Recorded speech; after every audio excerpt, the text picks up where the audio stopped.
L'enregistrement est en cours. Bonsoir tout le monde, bienvenue sur le premier Tournesol podcast. Si vous avez un meilleur nom, n'hésitez pas, parce que nous, c'est celui qu'on a trouvé là en 3 secondes.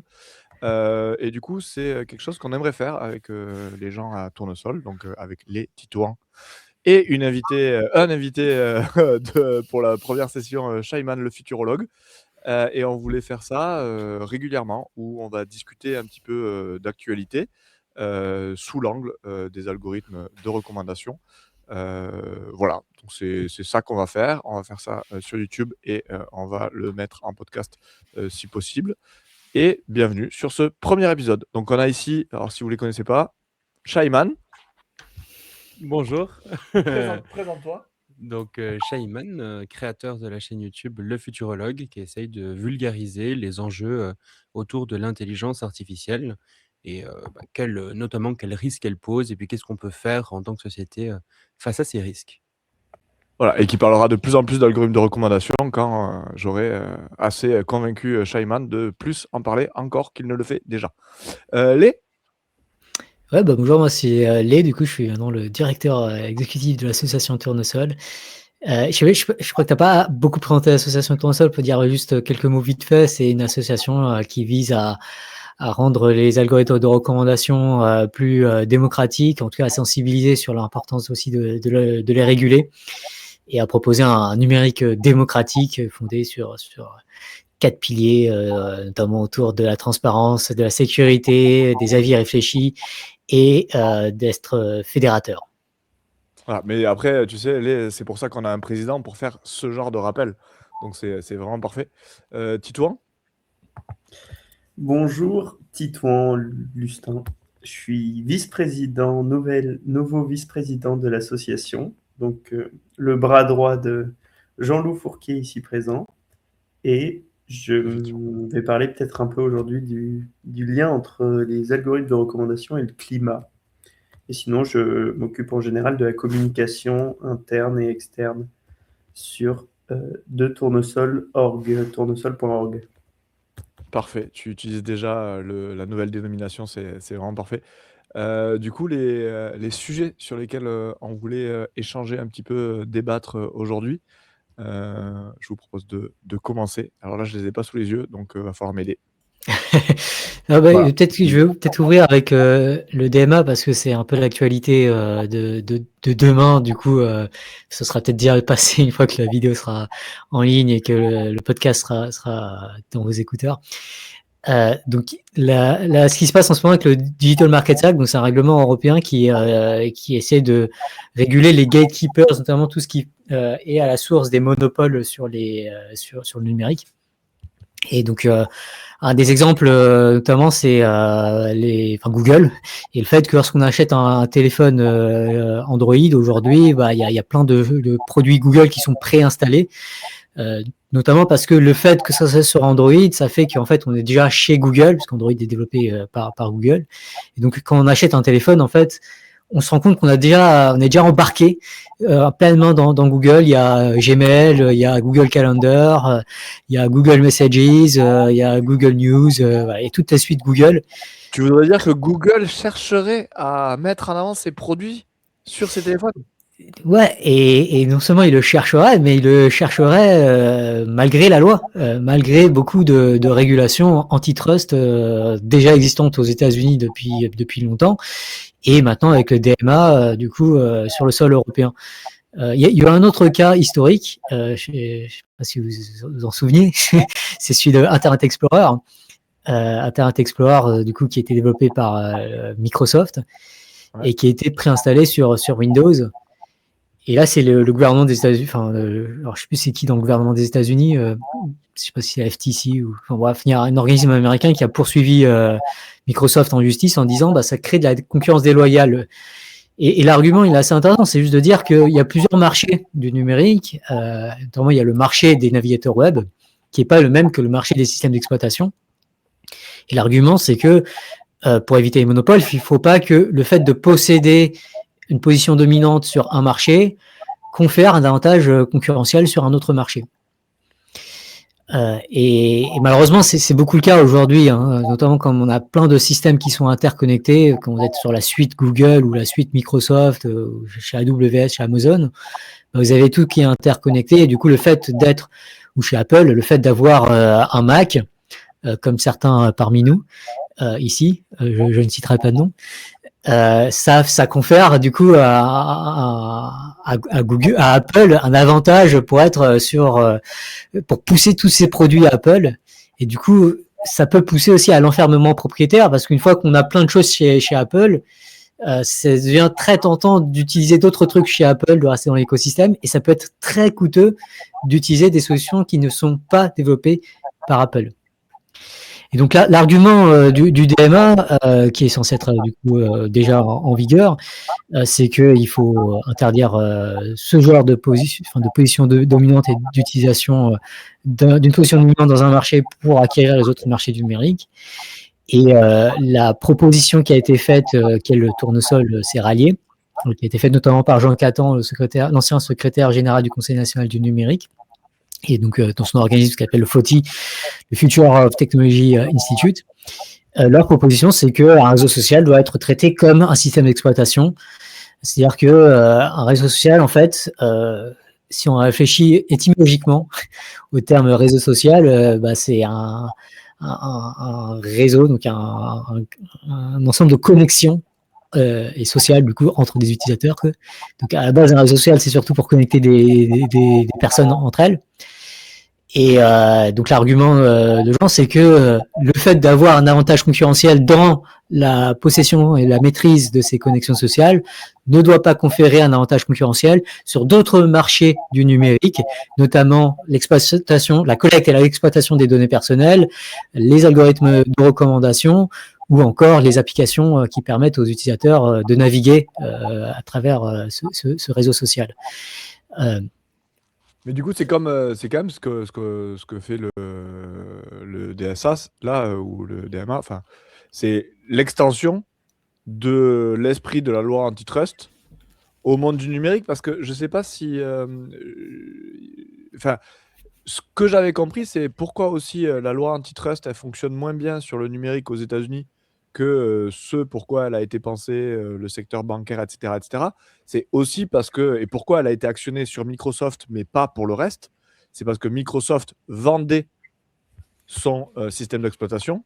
Donc, ça rentrait dans la loi antitrust, parce que pour qu'il y ait la loi antitrust qui puisse s'actionner, il faut qu'il y ait un produit qui soit vendu et qu'il y ait un échange financier.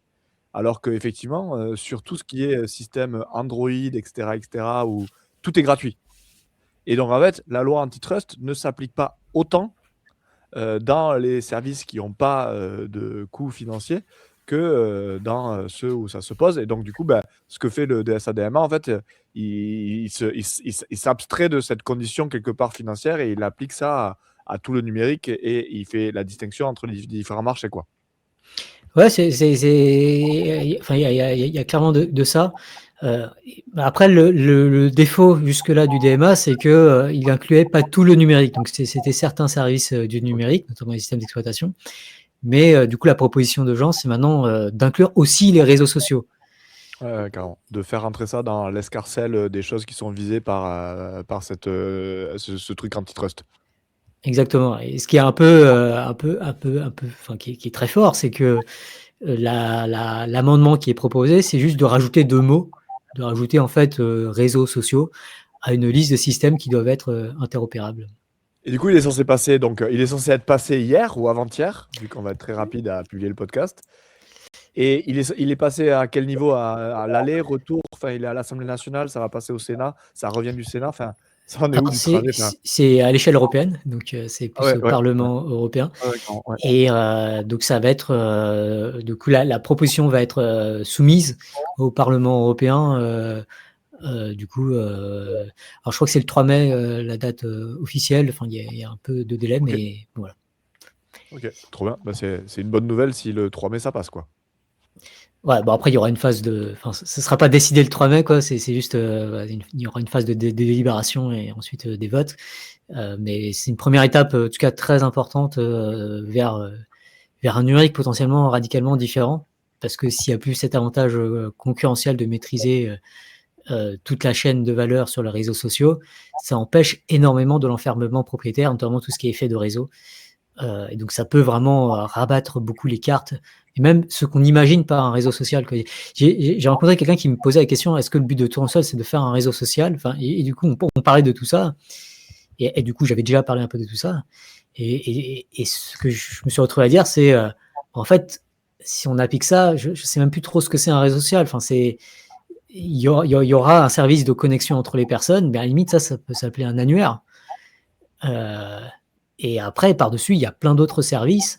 Et nous, on fait une de ces chaînes on fait l'algo de recommandation, typiquement, dans cette chaîne de valeur. On peut aussi faire d'autres applications utilisateurs, typiquement l'application de Tournesol. Mais si on atomise tout ça, voilà, la notion même de réseau social, ça sera un peu comme si on parlait de machine, quoi. Est-ce que tu fais une machine? En fait, non, je fais un logiciel de la machine, quoi. Donc ça serait un peu ça le changement. Un truc qui est vraiment intéressant à noter aussi, c'est que un peu les nouvelles entreprises, les nouveaux géants du numérique comme OpenAI ou Anthropic, qui se présentent parfois un peu comme des outsiders par rapport aux géants de la tech qu'on connaissait jusqu'ici, appliquent exactement les mêmes volontés de monopole et puis de nous enfermer dans un écosystème. Par exemple, tout l'historique des conversations qu'on a avec ChatGPT ou Claude, clairement, il n'est pas exportable pour passer d'une IA à l'autre, tout le contexte qu'on va lui donner. Donc ça, c'est aussi quelque chose qui est en train d'enfermer petit à petit les utilisateurs, malgré leur image un peu d'outsider qui ne ferait pas la même chose. Au final, on voit que c'est exactement les mêmes logiques. Ouais, tout à fait. Et moi, j'insisterais vraiment quand on réfléchit à qu'est-ce que le numérique lucratif. Le numérique lucratif, en grande partie, c'est de l'enfermement propriétaire.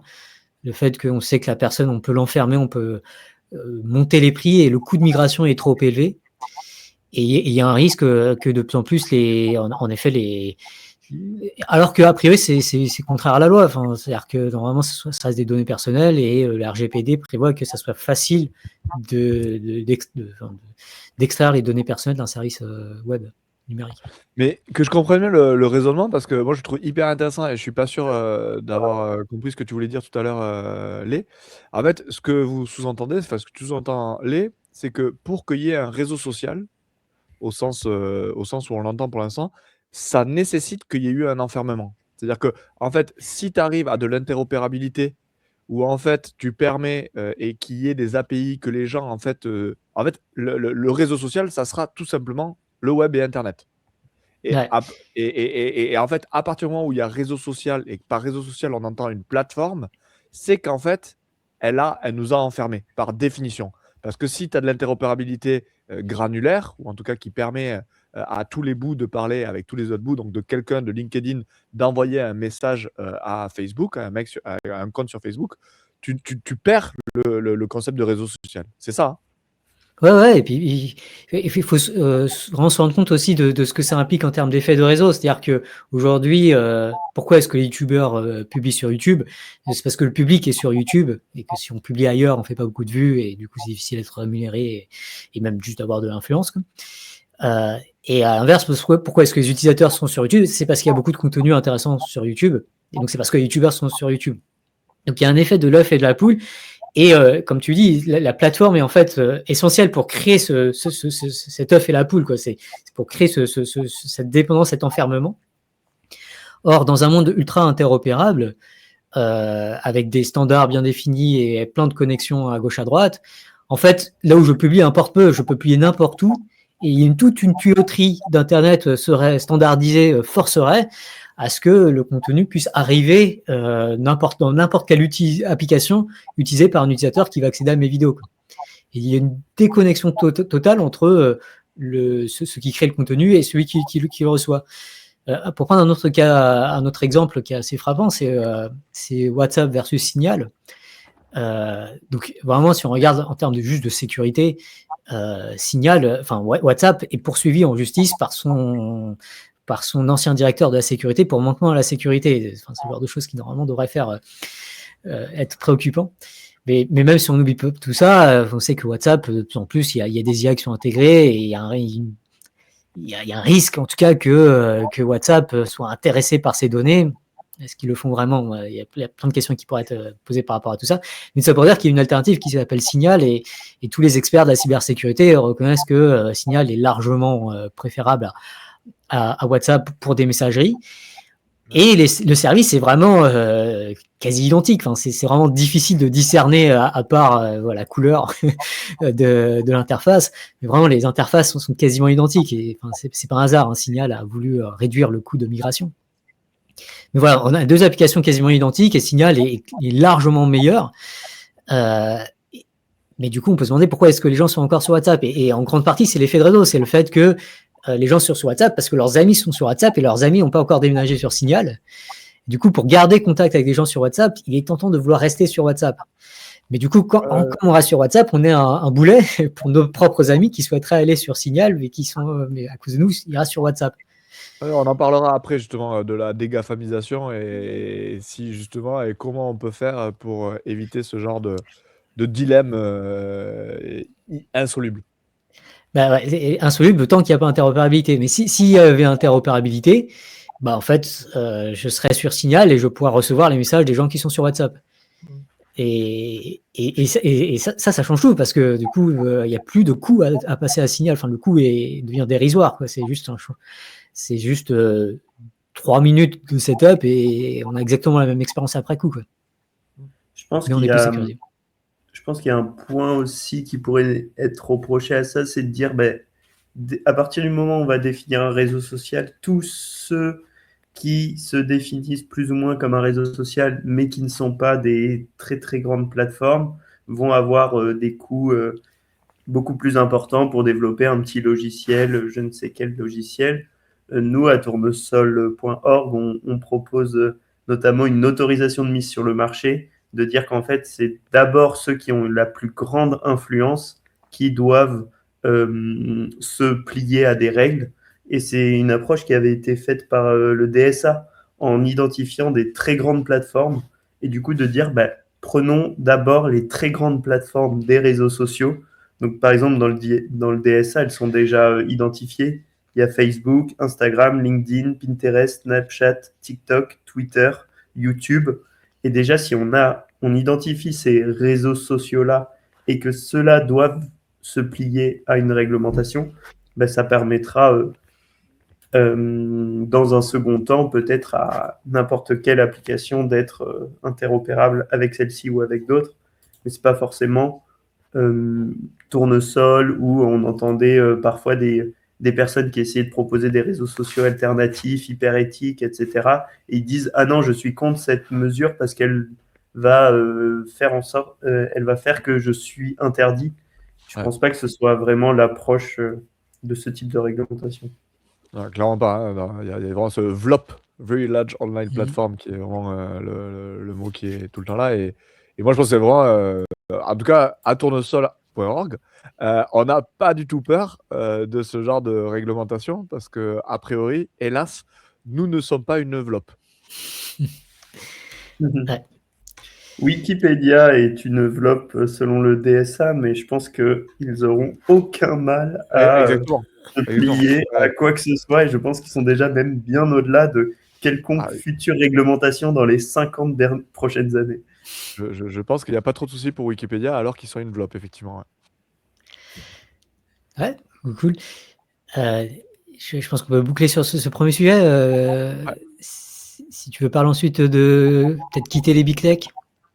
Ouais, alors du coup, moi je fais une conf en live à Toulouse, à la fois hybride, donc à la fois avec des gens dans le monde physique, in real life, et diffusé en live sur YouTube.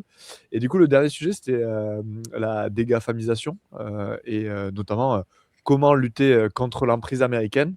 Alors, j'avais montré un schéma, je le mettrai en lien dans la description, un schéma que moi je trouve très très drôle, et qui met les 4 dépendances de l'Europe dans le numérique. Donc la dépendance sur les réseaux sociaux, la dépendance sur les intelligences artificielles génératives, la dépendance sur les moteurs de recherche et la dépendance sur les OS.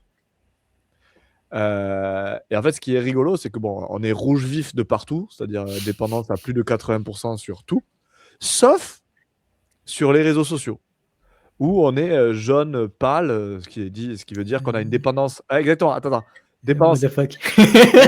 Exactement. Donc c'est what the fuck. Pourquoi les réseaux sociaux, on serait moins dépendants? Et en fait, c'est parce que le schéma, c'est sur la dépendance américaine. Ah, ok. Et ouais. Makes sense. TikTok nous TikTok sauve nous sauve. Heureusement qu'il y a de la TikTok. dépendance à Merci 80%. TikTok, installez tous TikTok. Voilà, exactement. Pour être en vert sur ce schéma. Non, voilà, j'avais beaucoup envie de leur dire que c'était grâce à Tournesol qui faisait évidemment baisser cette dépendance au numérique américain, mais non, c'est TikTok. Et non, du coup, on a parlé de ça, on a parlé de la dégafamisation, etc. C'était hyper intéressant. Vous pouvez le voir, d'ailleurs, c'est sur ma chaîne YouTube. Mais en gros, un des trucs que je trouvais intéressant, c'est que déjà, il y avait quand même il y avait beaucoup de monde. C'est-à-dire que d'habitude, il n'y a pas autant de monde. Et là, il y a quand même une énergie sur ce sujet où les gens sentent quand même que on a toujours su que c'était un sujet. Mais là, il y a vraiment, on a l'impression que ça sent encore plus mauvais, encore plus vite. Donc, il y a quand même une énergie. On a l'impression qu'il y a un président des États-Unis. Ah, attends, on a sur la dégafamisation, on a effectivement un allié de poids dans la personne de Trump. Et donc c'était intéressant, la discussion était intéressante. Par contre, on ne sait pas comment s'y prendre. Mais pour en revenir à ce que tu disais sur Signal WhatsApp, par exemple, on est beaucoup aujourd'hui à avoir les deux, quoi. Alors Signal, WhatsApp, tout le monde est sur les deux. Enfin, en tout cas, moi, tous les gens que je connais, on est sur les deux. Et du coup, dans nos cercles, je pense. Ouais, bien sûr. Dans nos cercles.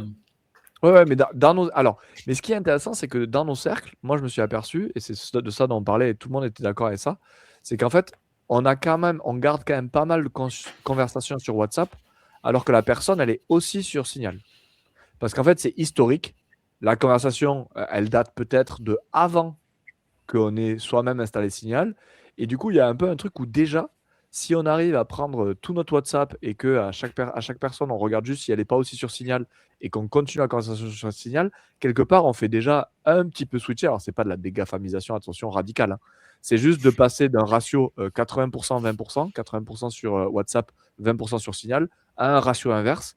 Et moi, je pense honnêtement que déjà faire ça, c'est quand même donner plus de poids à Signal, donner plus d'importance à Signal, et avec un coût qui est quasiment nul, parce que là, pour le coup, les deux personnes sont déjà sur Signal. Moi, en gros, j'avais 10 conversations que j'avais sur WhatsApp et que je pouvais transférer directement sur Signal, vu que l'autre personne, elle était aussi déjà sur Signal. Et rien que ça, c'est un truc que les gens font et que je trouve bien intéressant. Et après, dans le deuxième truc que moi j'ai découvert en regardant un peu pour faire le... Pour rebondir sur ça, tu vas peut-être en parler, mais un des trucs qui est vraiment super et qui est déjà interopérable depuis très longtemps, c'est le service mail. Donc vraiment, n'hésitez pas à quitter. Là, vous pouvez le faire tout seul, tout de suite. Changez votre mail, vous mettez une redirection sur votre nouveau mail et du coup, vous recevrez tous vos anciens mails sans trop de soucis après, a priori. Et vous avez un site qui a été fait par des libristes qui s'appelle Démailnagement et qui permet de vous dire, vous remplissez un petit questionnaire, qu'est-ce que j'ai besoin, et ensuite ça vous donne des possibilités de mail. Et donc ça, c'est déjà un service qui est, merci les précurseurs d'Internet, qui est vraiment très interopérable. Et voilà. Si je peux rebondir là-dessus, il y a une des difficultés quand même sur les emails, c'est de communiquer, enfin de faire connaître sa nouvelle adresse email aux gens, quoi, pour que les gens nous contactent sur la nouvelle adresse email. Et il y a plein de configurations qui peuvent être faites, mais ça doit être un peu à la main, quoi. Et du coup, il y a un projet ça me fait penser à un projet de David Chavalarias, donc un chercheur du CNRS, qui s'appelle Open Portability, où l'idée, c'est de faire un annuaire, littéralement un réseau social, du coup un réseau de connexion, où chacun a plusieurs identifiants sur les différents réseaux sociaux. Et typiquement, si on avait ça, et que c'était bien fait, on pourrait déclarer un déménagement, un changement, comment t'appelles ça, déménagement? Déménagement. T'es pas un libriste encore, Léa, t'as pas compris les jeux de mots incroyables des libristes. Tu vas annoncer ton déménagement sur ce genre de plateforme Bon, ils ont pas encore cette option hein, chez Chavlarias. Et typiquement, ça permettrait aux gens de mettre à jour automatiquement leurs annuaires. Du coup, quand ils veulent écrire un email à un tel, bah, c'est directement écrit à la nouvelle adresse. Et du coup, ça évite par exemple que l'email passe par Google, par exemple. Et donc ça serait très chouette. Voilà. Tout ça, c'est en cours de construction. On espère peut-être qu'un jour, on arrivera à aller jusque-là. Mais sachant que c'est pas non plus si évident, parce qu'idéalement, faut aussi combiner ça avec la privacy. Mais en principe, c'est tout à fait possible. Du coup, j'ai une question là-dessus parce que malgré l'interopérabilité des mails, je suis pas plus libéré. déménagement pourtant. Hein.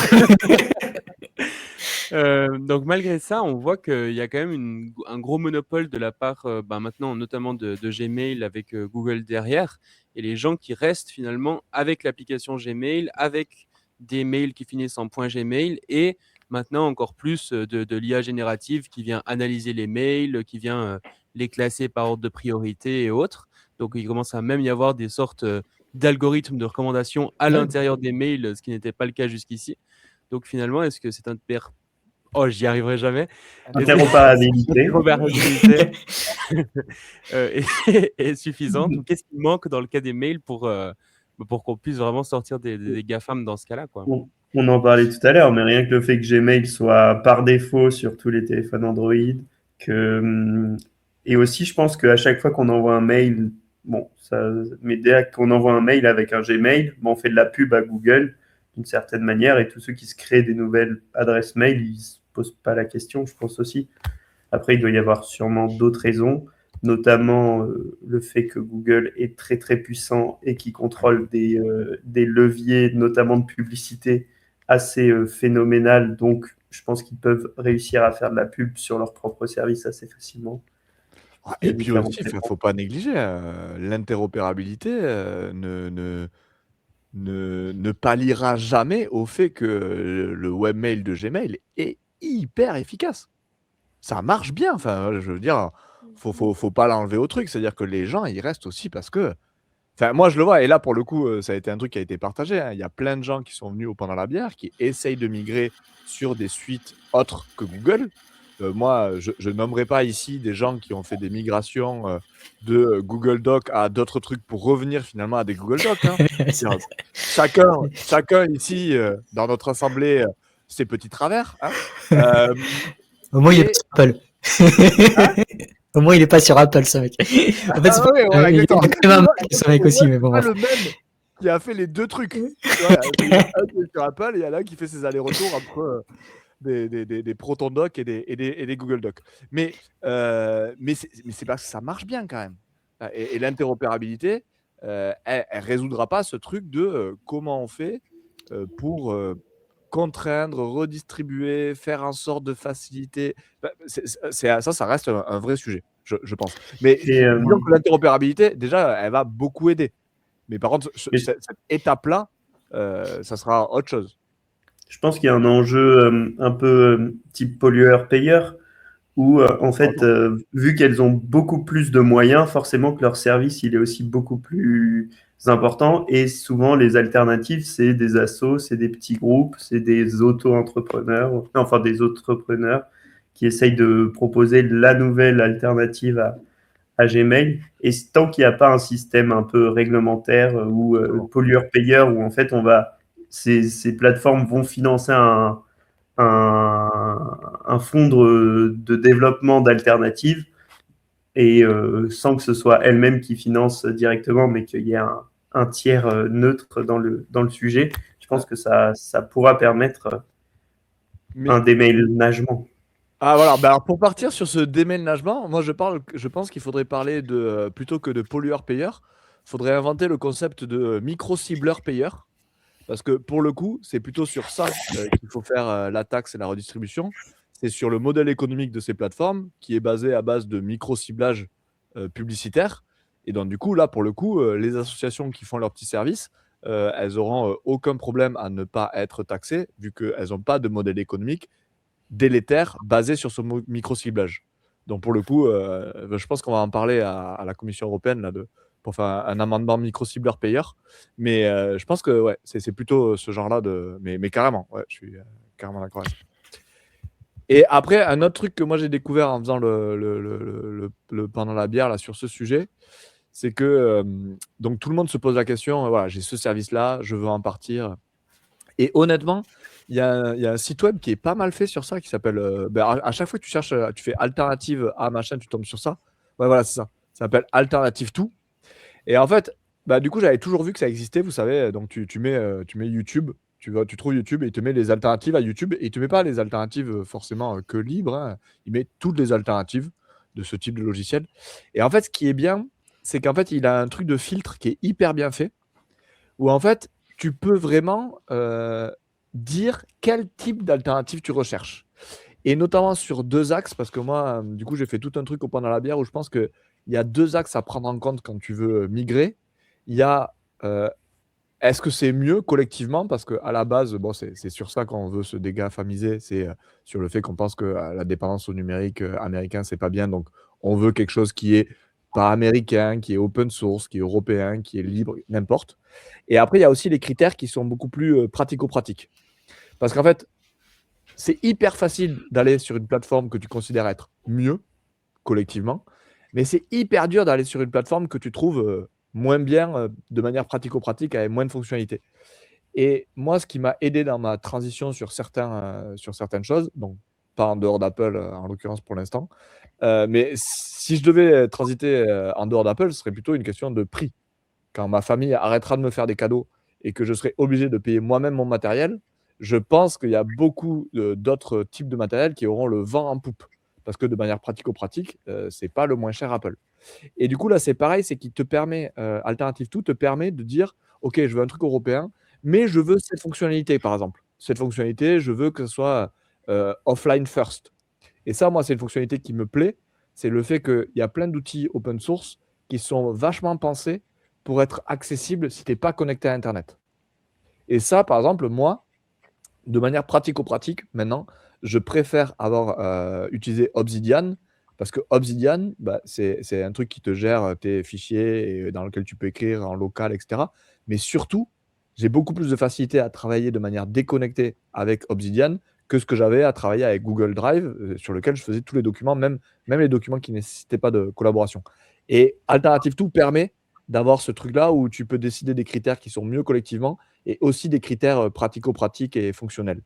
Franchement, hyper bien pour trouver des alternatives. Bon, après, il y a des fois, tu ne trouves pas quand même. Hein, pour trouver une Petite question, ouais. Curiosité. Tu travailles sans Internet quand tu es dans le train ou est-ce qu'il y a d'autres moments où tu coupes volontairement Internet? Alors, tu veux me lancer sur ça vraiment? tu veux que le podcast dure 1h30 enfin, Ah ouais, alors je fais un truc vraiment là depuis quelques semaines que je trouve vraiment, enfin moi j'aime trop, c'est que, alors là Shaiman m'empêche de le faire, parce que Shaiman a besoin d'internet parce qu'il se couche à pas d'heure et il surfe, il fait ses trucs jusqu'à 5h du matin, mais bon bref, quand je suis tout seul, avant de me coucher, je coupe le Wi-Fi. Ah ok. Ouais, je coupe le Wi-Fi et après j'essaye de, alors j'ai 2 étapes. J'essaye de le remettre le plus tard possible. Et quand je dis Wi-Fi, c'est Wi-Fi et mode avion sur le téléphone, quoi. C'est vraiment, je coupe toute connexion à Internet. Et en fait, j'ai une première phase le matin où j'essaye de faire des trucs, mais sans Internet. Et après, j'ai une deuxième phase où j'ai réglé tout pour avoir accès à Internet, mais zéro accès à n'importe quelle plateforme où il y a des algos de recommandation qui vont me pousser du contenu. Donc, où je n'ai pas accès non plus à tous les sites d'infos, tous les réseaux sociaux, où en gros, j'ai accès à Internet vraiment que la recherche Google, et etc. etc. Okay. Et après, genre à midi, à 14h, là, hier, je me connecte à ton drive. Des messages. Et c'est pour ça que je n'ai pas vu tous vos messages et que je loupe pas mal d'infos ces derniers temps, j'avoue. Ok, mais du coup, je vois vraiment l'intérêt de. Après, travailler plus souvent localement. Ouais. Je pense que c'est. Ouais, il y a une satisfaction aussi, je pense, à ne pas avoir l'impression d'avoir un peu plus d'autonomie quoi, dans son travail. Quoi. Ouais, alors moi c'est pas. Moi, tu vois, personnellement, c'est pas la question de l'autonomie qui me touche, et c'est là où en fait chacun est particulier.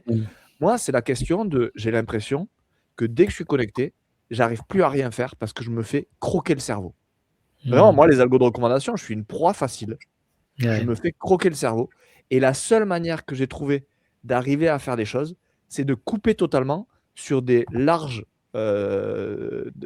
temporalité, parce que ça suffit pas, moi, de me faire des créneaux d'une demi-heure, parce qu'au bout de la demi-heure, j'allume mes messages et puis bon, je pars sur autre chose pendant 4 heures. Alors que quand tu as des gros créneaux où tu es déconnecté, ben, quand tu en as marre de travailler, tu te lèves, tu vas te faire une tisane, tu reviens, tu en as marre parce qu'il ne s'est rien passé, parce que tu n'as aucun algo de recommandation qui est venu te croquer le cerveau, et tu te remets à travailler. Et ça, pour moi, j'ai besoin de temps de déconnexion qui sont longs. Et le fait de profiter de la coupure de la nuit pour le prolonger dans la journée, ça marche, pour moi, vraiment, vraiment bien. Et tu n'es Coucou. pas le seul à te faire croquer le cerveau. Mais c'est Ah oui, peut-être oui. le prochain point. Oui, exactement. Hélas, ouais, moi je dis toujours aux gens, non, non, mais je suis très content pour vous si vous êtes complètement indépendant de tout ça. Et après, tu montres les courbes de à quel point on passe et on augmente le temps passé sur les réseaux sociaux. Et à chaque fois, je montre ce truc, je dis juste, a priori, vu la tête des courbes, je suis pas tout seul. Je veux juste revenir sur un autre aspect sur WhatsApp. Enfin, c'est toi, Jean-Loup, qui m'en avait parlé. C'est Ouais. que sur WhatsApp, maintenant, ta photo de profil et je sais plus trop quoi, Alors, disent que d'aller sur Signal, c'est ça? ouais, et en fait, on pourra le mettre en lien, mais il y a un site web, c'est des Néerlandais qui ont fait ça. Où en fait, tu mets juste ta photo, une photo classique, et il te fait un petit bandeau avec écrit Also on Signal, juste pour dire à tous tes collègues, sans être trop pète bonbon, que tu es aussi sur Signal. Et même le petit message, tu sais, il y a un petit message, tu sais, par défaut, il est je suis sur WhatsApp. Ouais. Mais là, moi, mon message, c'est je suis aussi sur Signal, quoi. Et il y a Moi, Nicolas j'étais un peu plus Martin. bourrin. J'ai Ah, carrément changé mon nom sur WhatsApp. ah oui, oui, Je t'as crois, fait je crois ça que carrément. c'est Lé aussi sur Signal, genre. Ouais. Voilà, ouais, du coup, Léa, à chaque fois qu'il parle, tu vois aussi sur Signal. Et tu as un truc un peu plus bourrin que font Nicolas Martin là, à l'Oreille Café avec moi. Lui, il a fait Ouais. un petit graphique, juste tu sais, une petite image de pourquoi il part sur WhatsApp, etc. et pourquoi il quitte WhatsApp. Et ça, il a bombardé à tout le monde. Alors, en fait, il n'est pas vraiment parti, mais il bombarde l'image. Mais je trouve que c'est intéressant aussi. Tu vois, tu mets juste une image et comme ça, voilà, ça explique le raisonnement. Et je pense que c'est pas con. Après, chacun son degré de radicalité. Et justement, pendant la bière, si vous l'allez écouter, on a fait intervenir une militante, Camille, qui parle de elle. Et alors, pour le coup, elle, c'est beaucoup plus radical, quoi. C'est-à-dire qu'il n'y a plus aucun GAFAM. Son ordi, c'est des machines virtuelles qui se parlent pas entre elles ou à différents profils, etc. Où il y a, et elle a- ils ont apparemment, il y a une marque d'ordinateur qui fait ça, où en fait, ils effacent le BIOS des ordis et ils remettent un BIOS open source safe, parce que potentiellement, il y a des backdoors dans les BIOS des ordis Ouais. que tu achètes. Ok. Ouais, voilà. Mais bon, il y avait son témoignage, parce que justement, pendant la bière, j'ai essayé de le faire en mode piste verte, piste rouge, piste noire. Ouais. Je vous cache pas, je suis piste verte, voire avant je suis au baby de la dégafamisation, et t'en avais qui était plus chaud, quoi. Et après, Ouais, un des sujets qu'on avait évoqué ensemble, c'est bon, on n'est pas forcément tous et toutes obligés d'être aussi radical que Camille, mais dans notre communication, dans nos moyens de communiquer ensemble, peut-être que c'est cool de parler ou que Camille puisse avoir des informations de notre part, et donc de lui permettre, comme toi Jean-Loup, on passe beaucoup par Signal pour t'envoyer des messages ou pour attendre des réactions de ta part. Faut aussi penser à ces personnes-là qui essayent de faire la démarche et de pas forcément les bloquer. Donc nous, on n'est pas obligé personnellement de faire les démarches, mais on peut essayer d'encourager les personnes autour de nous ou de les soutenir dans leur dégafamisation. On a plein de mots avec plus de Ouais, en expression, apparemment, pour énoncer, en élocution, on est un groupe vraiment top niveau. Cool. Tito, tu veux parler de climat? Ouais, un petit peu rapidement. Il n'y a pas forcément d'actualité sur le sujet. C'est juste que j'ai préparé une présentation qui sera peut-être en replay. Je vous mettrai le lien si j'arrive à me le procurer, sur les liens entre les IA de recommandation et le climat. Et je trouvais qu'il y avait différents liens qui étaient intéressants, qu'on n'avait pas forcément évoqués.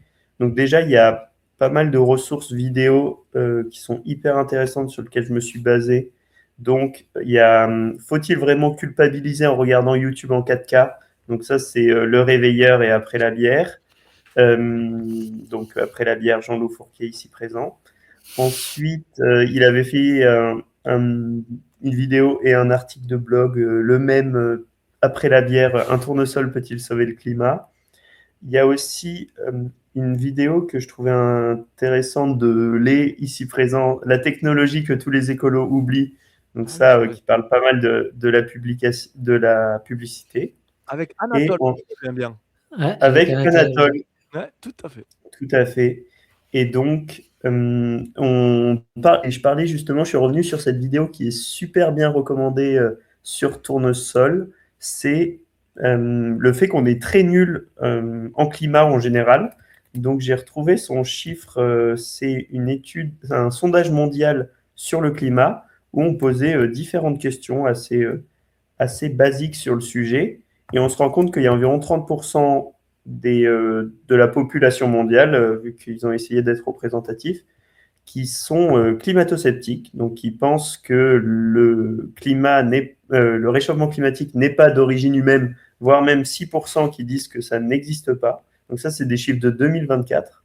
Ensuite, il y a sur ces 60%, 60-70% de personnes qui ne sont pas climato-sceptiques, il y en a environ 60% qui disent qu'il ne faut pas forcément agir de manière urgente ou qu'il ne faut pas forcément agir.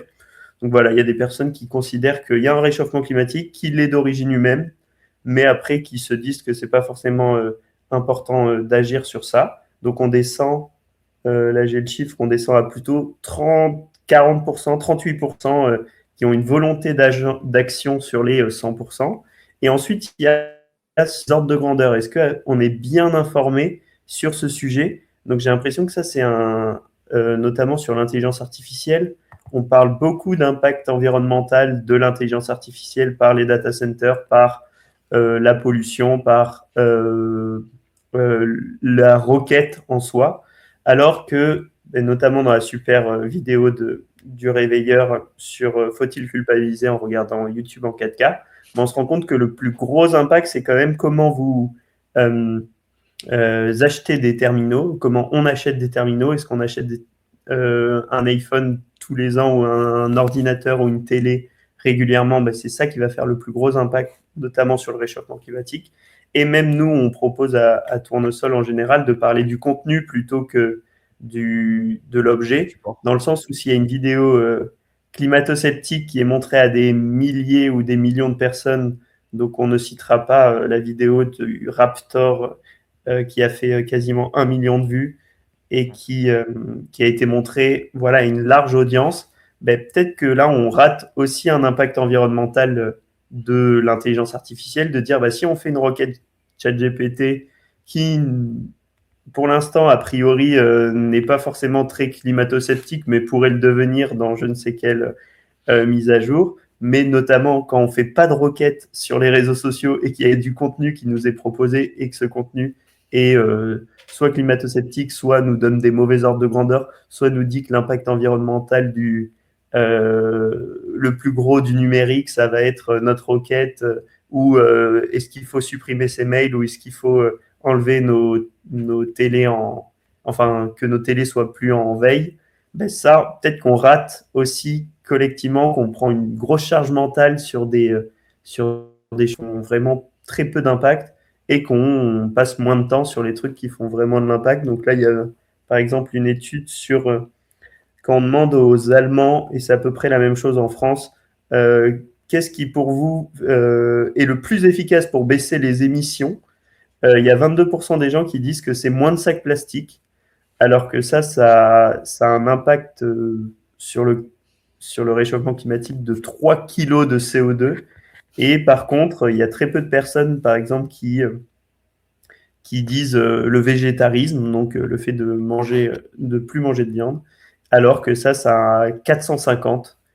Voilà. Ou sinon, il y a l'isolation et la rénovation thermique. Il n'y a que 16% des gens qui disent que c'est le plus efficace, alors que c'est effectivement le plus efficace. Et là, il y a un facteur 257 entre les sacs plastiques et la rénovation et l'isolation des bâtiments.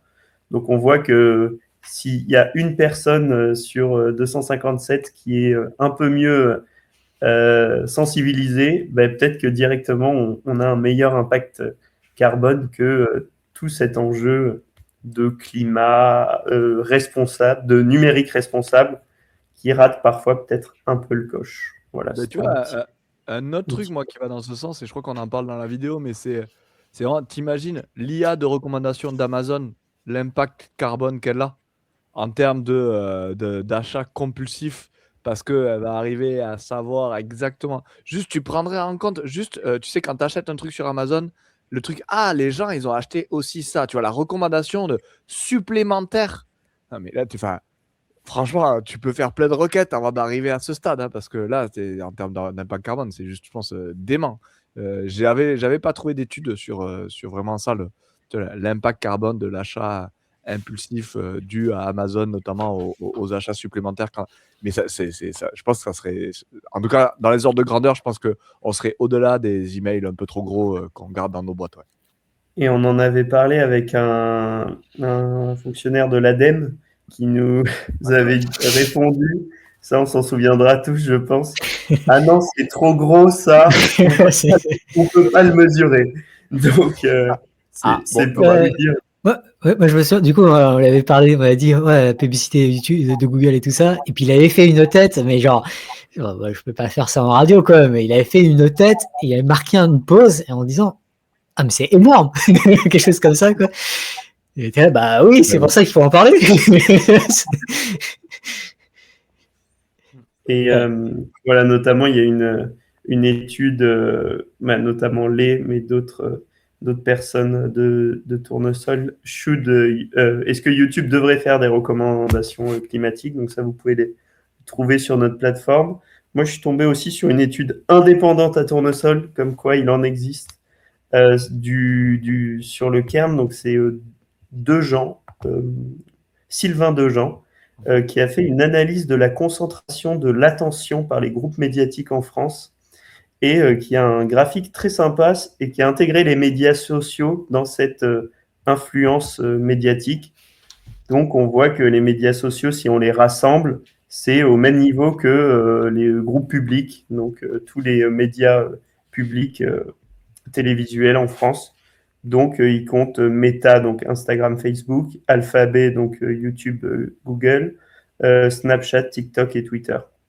Voilà, donc quand on pense effectivement qu'il faut quitter notamment l'Empire Bolloré qui essaye d'influencer la masse médiatique en France, mais on a actuellement des personnes qui se sont rangées très gentiment derrière un Donald Trump qui influence en très grande partie notre espace informationnel. Et sachant que du coup, dans le schéma que tu m'as montré, hein, de l'étude dont tu parles, qu'on mettra, si on y pense, en lien dans la description, mais on voit, en gros, c'est les mêmes ordres de grandeur. Enfin, si je ne me trompe pas, c'est en gros, en temps d'attention, il y en a autant pour les médias, effectivement, classiques, que pour les médias, les réseaux sociaux. Et je pense que on se rend, enfin, en tout cas, moi, je suis persuadé qu'aujourd'hui, les médias publics, ils ne font que suivre en grande partie les logiques qu'il y a sur les plateformes. Et je pense que les grands médias sont beaucoup plus dépendants des réseaux sociaux que les réseaux sociaux sont dépendants des médias. Et la logique, elle va dans ce sens. Pour moi, c'est les... c'est Shaiban qui se brûle avec une lampe, vous inquiétez pas. Et du coup, je pense que c'est important de voir qu'en fait, même s'il y a un temps qui reste quand même significatif dans les médias classiques, il y a quand même une primeur, je pense, c'est les algos de recommandation qui décident après la manière dont les médias vont s'emparer du sujet et qui ont du coup une capacité d'influence éditoriale sur les médias classiques qui est extrêmement importante et que reflète même pas cette recherche et ce graphique qui déjà essaie quand même de dire c'est plus important que ce que vous pensez. Et bien moi je pense que c'est encore plus important que ce papier qui disait déjà que c'est plus important que ce qu'en majorité on pense. Et pour aller peut-être faire une passe décisive à Sheinman, et qui fait un lien aussi avec la présentation de Peter Thunberg, où il parlait de fin des réseaux sociaux. Peut-être aussi qu'il y a de moins en moins une dépendance pour créer un documentaire, pour créer un plateau télé. Maintenant, on peut utiliser des IA génératives, ou même pour créer du contenu texte, n'importe quel contenu, on peut utiliser des IA génératives qui sont elles-mêmes contrôlées par les mêmes entreprises ou par les mêmes personnes qui se sont rangées derrière Donald Trump et qui font des partenariats public-privé. On ne sait pas s'il y a vraiment encore du public là-bas, mais du coup, il y a cette logique qui est encore amplifiée avec les IA dites génératives. Là, la concentration de pouvoir, elle devient complètement délirante parce déjà qu'aujourd'hui, ces géants de la technologie géraient quasiment l'entièreté de l'information numérique qu'on a dans nos feeds. Maintenant, ils peuvent aussi la produire. Alors souvent, on imagine la production par IA générative comme des utilisateurs qui vont créer des choses, mais il ne faut pas oublier que les plateformes numériques aussi ont ces IA et peuvent mettre en place des systèmes automatisés qui vont créer du contenu. Donc, non seulement elles pourront sélectionner le contenu que les utilisateurs vont créer, mais elles pourront elles-mêmes créer le contenu, quoi. Mais vous l'avez pas vu, vous, Shaiman et Lé, dans vos chaînes YouTube, il y a un onglet maintenant dans YouTube Studio, Inspiration, où en gros, YouTube te recommande des miniatures, des thématiques, etc. à couvrir.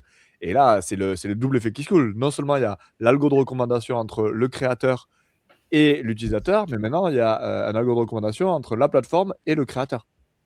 Et surtout, là, il y a YouTube qui vient d'annoncer un nouveau système pour détecter les deepfakes qui, notamment, tu dois faire des photos de toi, une vidéo de toi, etc. Et ça te crée une sorte d'avatar et ça permet de détecter les deepfakes.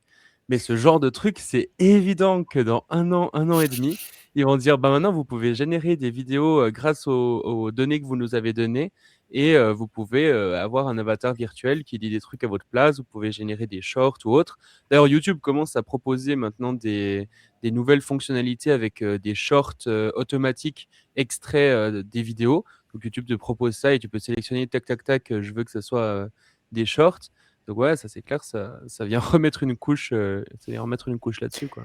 Parce que du coup, il va sélectionner quelle partie de tes vidéos on peut faire des shorts. Enfin, encore une fois, à chaque fois, c'est du pouvoir de décision, d'orientation, de recommandation, d'influence qu'on laisse à ces plateformes, toujours de plus en plus monumentales. Ouais, allez, pardon, je t'ai coupé. Oui, alors j'avais vu, ça fait plusieurs mois, j'ai plus trop le truc en tête, mais YouTube modifie déjà le son. Il y a une bande son traduite dans différents contenus, mais il modifie aussi même l'image. Il y avait un scandale autour de tout ça où il y avait des retouches de l'image. Vraiment, le contenu est modifié, même sans vraiment l'autorisation des créateurs de contenu, quoi. Il y avait un cas, par exemple, d'une vidéo de la Fabrique Sociale, donc Victor qui n'est pas là, mais qui sera peut-être là la prochaine fois, où alors ce qui a été diffusé sur Tournesol, il n'y avait que la version anglaise. C'était pas possible de passer à la version française, quoi. Et la version anglaise, c'était un accent français marqué très fort, quoi. Oui, non, mais ça j'ai vu, je crois que c'est volontaire. C'est qu'en fait, ils font des traductions automatiques par voie artificielle, mais c'est pas du tout des traductions entre guillemets parfaites avec l'accent local. C'est que ils veulent faire vraiment style que la personne avec son accent a vraiment parlé en anglais, quoi. Ça essaye de reproduire l'accent qu'aurait la personne si elle parle anglais. Alors moi, je veux même pas savoir l'anglais que ça donnerait. Mais bon, ce serait peut-être meilleur que mon anglais, mon vrai anglais. Donc bon. Ouais, du coup, j'ai retrouvé un article de la BBC là, qui parle de comment YouTube a modifié par IA des vidéos de personnes, quoi. Voilà, il y a vraiment ça. Et après, l'interaction, il y a plein d'autres aspects qui sont assez préoccupants. Par exemple, il y a aussi tout ce qui est amplification de contenu par des faux comptes qui sont automatisés par IA. Et voilà. Un chiffre que je sortais souvent, que je sors souvent encore aujourd'hui, c'est le nombre de faux comptes que Facebook retire chaque année, qui est autour de 7 milliards. Donc, qui était autour de 7 milliards en 2021, ils ont arrêté de communiquer depuis.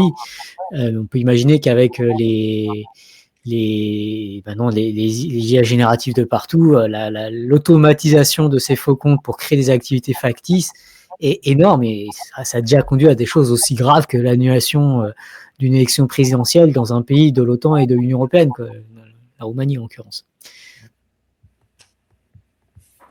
Il y a un truc aussi, c'est qu'il faut se rendre compte de la quantité de données que YouTube a sur les YouTubeurs. C'est-à-dire que maintenant, ils peuvent reprendre d'anciennes vidéos à nous pour faire une voix artificielle similaire. Ils peuvent reprendre tous nos facecams pour faire des avatars. Ils peuvent même reprendre le texte de nos vidéos pour en extraire des idées ou des opinions politiques. Et pourquoi pas proposer plein de services par rapport à ça. Des gens qui pourraient directement discuter avec l'avatar des youtubeurs ou j'en sais rien ce qu'ils ont en tête, mais c'est clairement des choses auxquelles ils réfléchissent, je pense. Sur ce sujet, je sais pas si vous avez vu, mais il y avait un épisode de Black Mirror qui était exactement sur ce sujet-là et qui reprenait Netflix. Et en fait, c'était avec Salma Hayek. Et c'était exactement ça. En fait, c'est vraiment Salma. Tu te rends compte que Salma Hayek, elle joue dans plein de films en fait, dans lesquels elle n'a jamais joué, mais elle a vendu son image, donc c'est bon. Mais en fait, il y a des trucs qu'elle n'avait pas accepté faire. Et du coup, et clairement, hein, tu vois, ces services-là de séries, de vidéos personnalisées ou d'échanges. Enfin, encore une fois, je pense que cet épisode, donc voilà, vous regardez, c'est une des dernières saisons de Black Mirror. Ça s'appelle I Am Jade, je crois, ou This is Jade, je crois que ça s'appelle l'épisode. Ouais, Ah, ça me dit quelque chose. ouais, il est exactement sur ça. Bon, en tout cas, ça me permet de parler aussi d'un documentaire, je crois, qui est sur Arte. Je vais essayer de retrouver ça sur les deepfakes pornographiques. C'est vraiment une menace énorme pour la moitié de la population, qui est vraiment un truc traumatisant. Et le gros danger, c'est que ces outils sont de plus en plus à portée de main, qui sont beaucoup plus faciles à utiliser, quoi, donc des applications pour faire des deepfakes pornographiques à partir d'une photo, et qu'on observe de plus en plus de cas d'usage, y compris dès le collège, quoi, à des fins de cyberharcèlement. Voilà, je pense que c'est des choses voilà, je pense que c'est des arguments qui devraient être un peu plus mis en avant quand on pense à ces technologies et à leur impact social, et en particulier à ce qu'il ne faut pas réglementer ces technologies pour protéger la moitié de la population aujourd'hui. Ouais, ça c'est clair, et surtout qu'on voit qu'il y a certaines entreprises qui essayent de faire un peu ce qu'ils peuvent, malgré qu'ils n'y parviennent pas totalement, de sorte à ce qu'on ne puisse pas utiliser leur modèle typiquement pour faire des deepfakes pornographiques. Mais après, oui, ils y parviennent pas totalement non plus. Mais après, tu as surtout des entreprises comme par exemple XAI d'Elon Musk, où il y a eu toute une polémique où vraiment les gens pouvaient juste taguer Grok dans n'importe quel sous n'importe quel tweet pour dire vas-y, nudifie cette personne, quoi. Et ça fonctionnait sans problème, mais tu pouvais. Tu avais des cas où c'était des personnes mineures et les gens s'en foutaient quand même en public. C'était en mode nudifie cette personne. Et même sur le pire que j'ai vu perso, c'est une personne qui avait carrément publié, une maman qui publiait la photo de sa fille qui venait de décéder. Et en dessous, quelqu'un qui était en mode vas-y, nudifie ça. Là, tu commences à rentrer dans un truc, c'est vraiment complètement délirant, quoi. Et vraiment, Elon Musk, il est là en mode allez, let's go, vive les IA pas woke, quoi. Le documentaire Arte s'appelle Le cauchemar des deepfakes pornographiques, si vous voulez le voir. Ok. C'est très chouette. Je le regarderai, moi. Et l'émission, l'épisode Netflix, c'est Joan is Awful. Ah voilà, Joan is Awful. Faites ça en streaming ou volez des codes. Ne prenez pas Netflix pour ça. Non. Sachant que c'est un épisode, c'est marrant parce que c'est un épisode, et ça c'est drôle, ça fait partie de ces épisodes et de ces séries où tu te dis purée, c'est fou parce que c'est un peu comme le Social Dilemma, qui est un autre documentaire qu'on a déjà pas mal recommandé. Mais là, sur Social Dilemma, ils se sont bien débrouillés, Netflix, parce que c'est publié sur Netflix, mais ils se sont arrangés pour qu'ils critiquent toute l'économie de l'attention, sauf Netflix. Donc là, c'est quand même un coup de génie de Netflix. Mais par contre, pour Joan is Awful, je trouve que c'est quand même une critique de Netflix sur Netflix. Donc Black Mirror, c'est à peu près bien débrouillé. Mais ouais, il est pas mal. Il est pas mal. Et ça vaut pas le coup que vous ayez un abonnement Netflix, mais l'épisode est bien. Après, la série, j'ai pas regardé toute la fin de la dernière saison, mais ils ont quand même des épisodes qui sont pas mal, même si ils n'ont jamais égalé les premières saisons. Pour revenir à Tournesol et le climat, bon, c'est un sujet aussi que j'aborde souvent. Maintenant, quand je fais des présentations, notamment en école d'ingé, mais je pense que je pourrais le faire de plus en plus, quoi. J'hésite même plus à comparer vraiment les deux, à dire qu'est-ce qui est le pire, enfin, entre le climat et le numérique.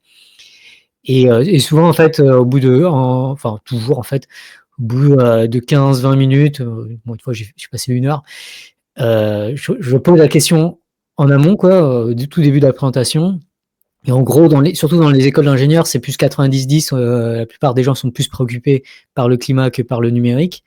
Mais au bout de 15-20 minutes, en parlant notamment des sujets dont on a parlé ici, et de plus encore, notamment tout ce qui est cyberattaque aussi, qui est assez flippant, en fait, il y a quand même la moitié de la salle qui change d'avis, quoi, en direct.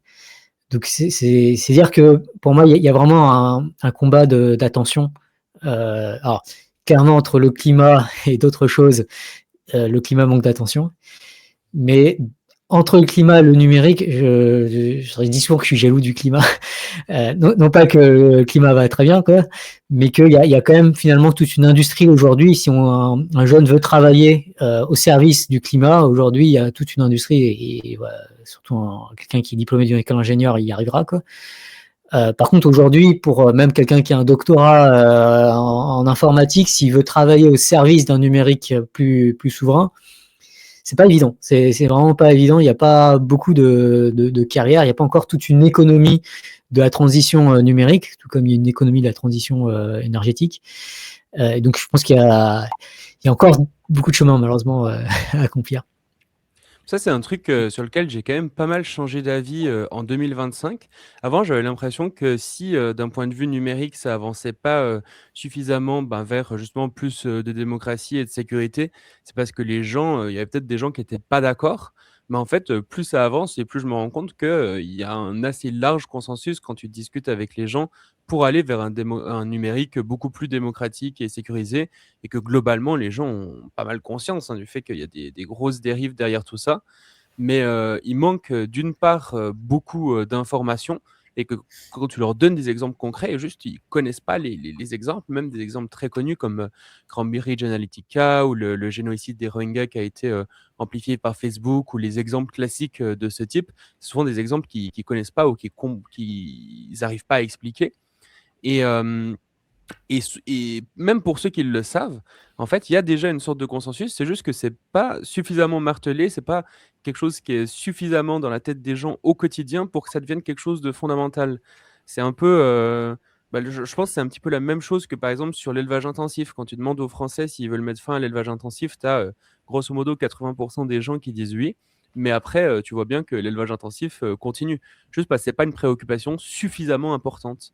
Et là, on voit aussi toute l'importance qu'il y a autour des mute news, de l'idée de ces informations qui finalement sont juste pas suffisamment diffusées pour que ça en devienne un sujet important. Moi, j'ai trouvé une petite définition sympa, c'est juste la définition d'écologie dans ma présentation. Et donc, la définition d'écologie, est-ce que vous voulez vous y tenter, ou je vous l'ai dit directement? Vas-y.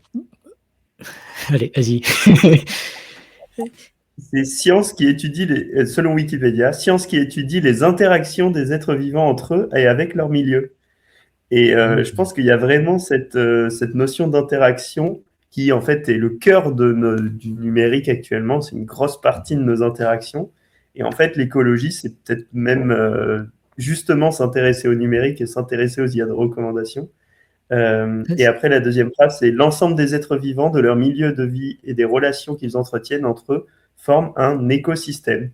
Et on prend souvent le parallèle d'écosystème informationnel. Et je pense que en fait, on est en plein dans l'écologie en parlant d'IA de recommandation. Alors du coup, je vais pas faire le Stiglerien de la bande pour faire plaisir à Anne, mais très très très clairement, Stigler, c'est un Parle de Ouais, on parle de Anna Anna Lambert. Lambert pour ce. Anna Lambert qui a écrit un livre qui s'appelle Penser avec Stigler sur du coup la pensée de Stigler. Et non mais Stigler, il a ce truc où il dit en fait on peut pas penser la société sans penser le milieu technique parce qu'en fait l'humain et les sociétés humaines sont fondamentalement insérées et ont coévolué avec le milieu technique qu'elles ont fabriqué et dans lequel elles évoluent quoi. Et c'est vrai qu'aujourd'hui faire de l'écologie au sens regarder les interactions des humains avec leur milieu sans prendre en compte la place du milieu numérique et de l'écosystème informationnel, ben, c'est quand même louper un pan énorme du sujet. Quoi. Ouais, ça me fait penser aussi à cette notion de réductionnisme énergétique ou matériel, quoi. Le fait que on a rencontré une fois avec Jean-Loup quelqu'un qui travaille sur le militantisme, le plaidoyer pour vis-à-vis des data centers, et lui-même nous disait que en fait, les data centers, c'est matériel, c'est physique, c'est plus facile de mobiliser les gens derrière ça parce qu'ils arrivent à attacher ça à quelque chose qu'ils peuvent toucher. Quoi, si on ne touche pas vraiment de data center en pratique. Ne touchez pas de data center. En tout cas, on le voit, ça prend de la place, il y a des photos, tout ça. Mais c'est vrai que tout ce qui est informationnel, c'est beaucoup plus difficile à saisir, alors que dans les écosystèmes, en écologie aussi, la partie informationnelle, ça reste quelque chose de très important. Et notamment, par exemple, quand on parle de biodiversité, je pense qu'il y a vraiment cette notion de richesse, certainement des ADN et des différents modes de vie des espèces qui ont vraiment à voir avec une richesse informationnelle à propos du vivant, quoi. Mais tu vois, c'est là où le génie des plateformes et des GAFAM d'avoir appelé ça le cloud. C'est extrêmement pertinent si tu veux. C'est immatériel. Ouais, exactement. Si tu veux vraiment faire non, mais vous inquiétez pas, c'est immatériel, c'est un combat perdu d'avance parce que de toute façon, tu appelles ça le cloud.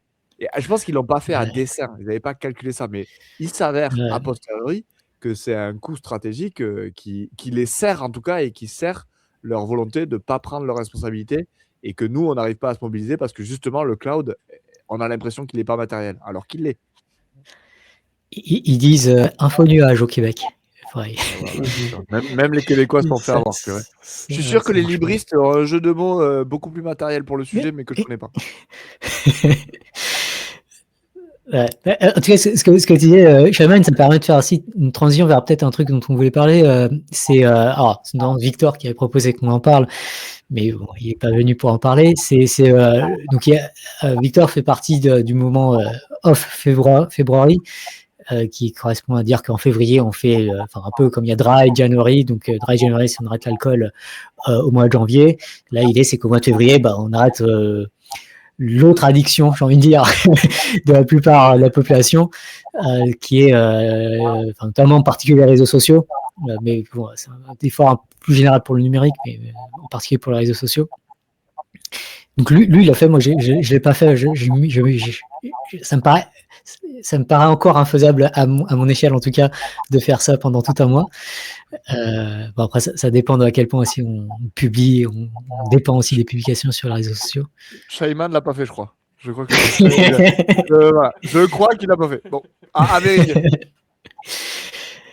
Mais un truc intéressant qu'ils ont fait, c'est aussi un sondage, donc avec l'Institut Metroscopia, à propos de l'usage du numérique des Français. Donc je peux donner quelques chiffres là qui partagent. Donc c'est tout récent, hein, ça date de. Donc le sondage a été fait entre le 16 et le 20 avril, donc c'est tout récent.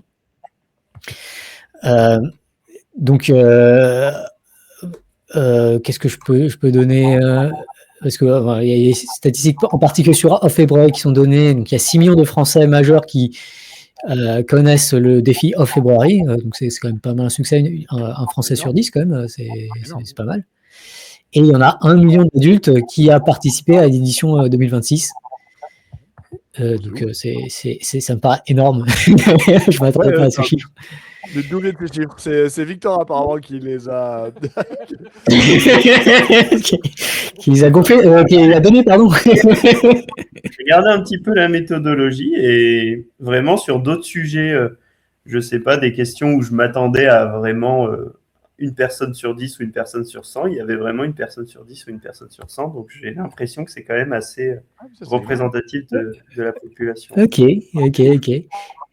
Donc il y a 80%, enfin 79% des Français qui affirment utiliser des réseaux sociaux et 62% des entre 18 et 34 ans désirent réduire le temps qu'ils passent sur ces plateformes. Et 68% des Français considèrent que les réseaux sociaux exercent une influence négative sur la société. Donc on est vraiment à des échelles de majorité nette. Bon, pas forcément de quasi-consensus, mais voilà, il y a clairement beaucoup de gens considèrent que l'usage excessif des réseaux sociaux est un problème pour la société. Donc, j'essaie de trouver d'autres chiffres intéressants. Donc, le temps quotidien de réseaux sociaux économisé pendant le février est estimé à 1h48. Donc, oui, tous les jours, vous gagnez 1h48. Bon, ça pose la question de qu'est-ce que vous en faites derrière, quoi. Mais je pense que ça peut faire. Enfin, peut-être que Jean-Loup, tu peux parler de ton expérience aussi à couper Internet plus généralement, mais comment tu t'occupes ce temps? Non, bah, en fait, c'est ça qui est exceptionnel. C'est que justement, ça, c'est une vraie question. Et en fait, t'occupes ce temps à être moins sollicité, dérangé, entretenu dans une sorte de flux constant d'informations. Et en fait, c'est ça qui fait du bien. En fait, c'est vraiment le truc de te dire, ta pause, au bout de 5 minutes, elle t'emmerde et tu as envie de t'y remettre. Non, mais et ça fait du bien. Parce qu'en fait, ce qui se passe quand on a des pauses, où en fait, nos pauses aujourd'hui, elles sont équivalentes à prendre une dose informationnelle encore plus importante. C'est-à-dire que quelque part, travailler, c'est des pauses informationnelles par rapport à nos pauses. Parce qu'en fait, tu travailles, tu es sur un document et tout, et tu fais ouais, c'est bon, j'ai bien travaillé, ça fait 3 minutes, j'ai écrit 2 phrases et vraiment déjà c'était compliqué. Hop, je vais aller voir s'il n'y a pas des messages et il n'y a pas des news sur le monde. Et là, tu prends une rafale totale. Et en fait, cette rafale, elle t'épuise et tu n'as aucune envie d'y retourner. Tu es là, tu vois, il y a une sorte d'épuisement informationnel. Et en fait, ce que ça fait de se couper, c'est qu'en fait, alors, un truc très con, alors je vais partager ma vie. Mais mon appart n'est jamais aussi rangé que quand je fais des trucs comme ça. Parce qu'en fait, à chaque pause, je vais arriver, je vais faire un petit truc et je vais ranger par petits coups. Mais du coup, y a plein de trucs qui avancent. Alors que quand moi, je suis dans le flux, je passe mon temps à regarder des news, etc. Et je fais jamais les petits trucs qu'il faudrait faire. Et bien en fait, quand tu es coupé d'Internet, tu fais tous les petits trucs qu'il faudrait que tu fasses. Parce qu'en fait, c'est ta pause, c'est faire les petits trucs qu'il faudrait que tu fasses. Et bien en fait, il s'avère que c'est pas mal de faire tous les petits trucs qu'il faudrait qu'il fasse, plutôt que de regarder le nombre de missiles qui sont tombés en Iran ce matin. Ouais. Moi, j'ai Et du l'impression coup, il y a qu'il y a la vraiment, notion. Ouais, pardon, vas-y. Vas-y. Oui, je disais, du coup, il y a 3 grands effets. C'est que d'une part, ça te recentre dans le temps. C'est-à-dire qu'au lieu de réfléchir à des choses qui pourraient arriver dans longtemps ou qui sont dans le passé ou des choses comme ça, tu te recentres un peu temporellement, mais aussi dans l'espace. Au lieu de réfléchir beaucoup aux événements internationaux, aux choses, voilà, même aux choses nationales, etc., mais qui ne sont pas proches de toi, ben, voilà, comme tu disais, tu vas ranger ton appart, tu vas faire des trucs beaucoup plus concrets dans ton espace de vie.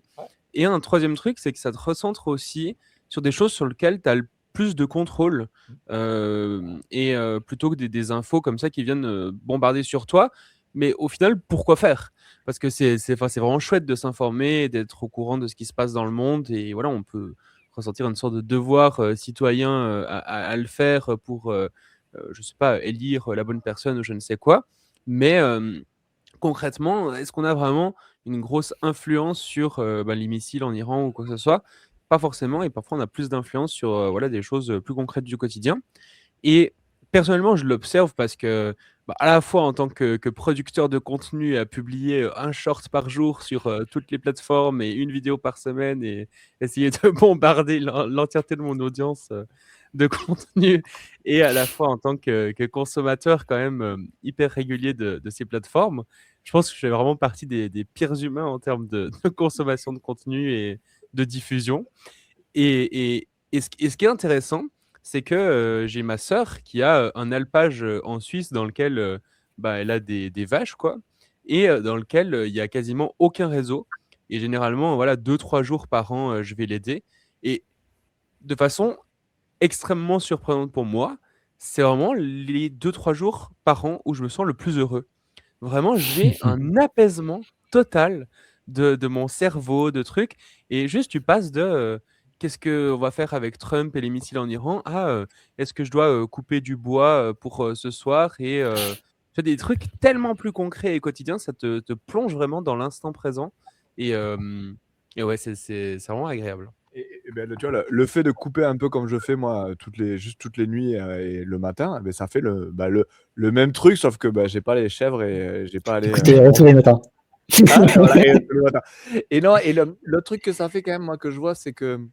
Mais après, moi, je suis particulier. Hein, je pense que je suis vraiment le pire. Avec Shaiman, du coup, je pense. Du coup, on se fait dans la bourre. Mais il y a ce truc où. Quand je suis connecté, en fait, je fais que ce que Internet veut que je fasse, quoi. Je vais regarder. Et quand tu n'as pas Internet, tu es obligé de te confronter à la question qui est quand même assez difficile de qu'est-ce qu'il faut vraiment que je fasse. Parce qu'en fait, quelque part, ouvrir sa boîte mail, aller sur les réseaux, c'est une manière de dire Internet, qu'est-ce qu'il faut que je fasse. Tu te tournes vers les plateformes pour voir ce qu'il faudrait que tu fasses. Ben là, quand tu es déconnecté, tu es un peu face à toi-même, en mode non, mais tu vas décider de ce qui est important pour toi de faire dans ta vie, de lire, etc. etc. Et je trouve que c'est hyper intéressant.